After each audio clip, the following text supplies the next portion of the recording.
Luke chapter 14. Now it happened as he went into the house of one of the rulers of the Pharisees to eat bread on the Sabbath, that they watched him closely. And behold, there was a certain man before him who had dropsy. And Jesus answering spoke to the lawyers and Pharisees, saying, Is it lawful to heal on the Sabbath? But they kept silent. And he took him and healed him and let him go. Then he answered them, saying, Which of you, having a donkey or an axe that has fallen into a pit, will not immediately pull him out on the Sabbath day? And they could not answer him regarding these things. So he told a parable to those who were invited, when he noted how they chose the best places, saying to them, When you are invited by anyone to a wedding feast, do not sit down in the best place, lest one more honorable than you be invited by him. And he who invited you and him come to say to you, Give place to this man, and then you begin with shame to take the lowest place.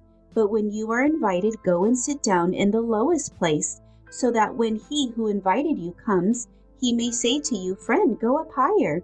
Then you will have glory in the presence of those who sit at the table with you. For whoever exalts himself will be humbled, and he who humbles himself will be exalted. Then he also said to him who invited him, When you give a dinner or a supper, do not ask your friends, your brothers, your relatives, nor rich neighbors, lest they also invite you back, and you be repaid.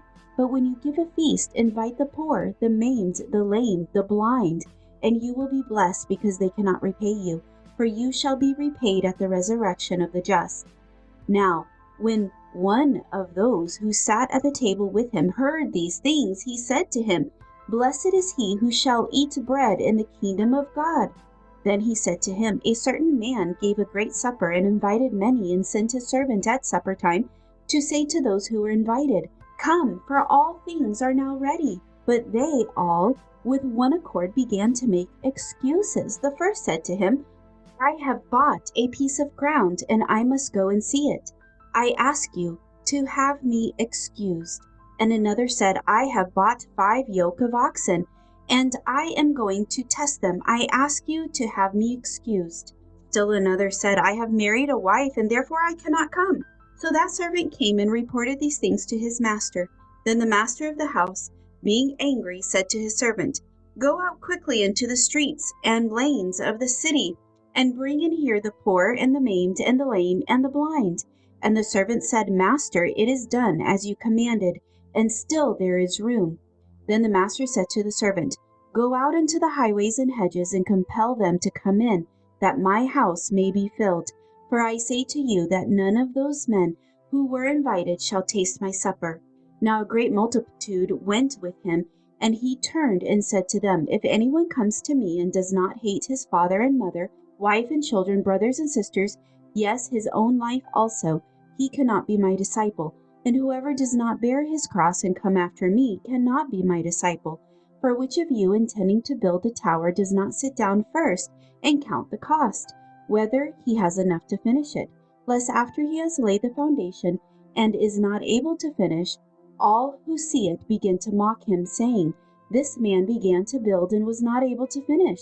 Or what king, going to make war against another king, does not sit down first and consider whether he is able with 10,000 to meet him who comes against him with 20,000? Or else, while the other is still a great way off, he sends a delegation and asks conditions of peace. So likewise, whoever of you does not forsake all that he has cannot be my disciple. Salt is good, but if the salt has lost its flavor, how shall it be seasoned? It is neither fit for the land nor for the dunghill, but men throw it out. He who has ears to hear, let him hear.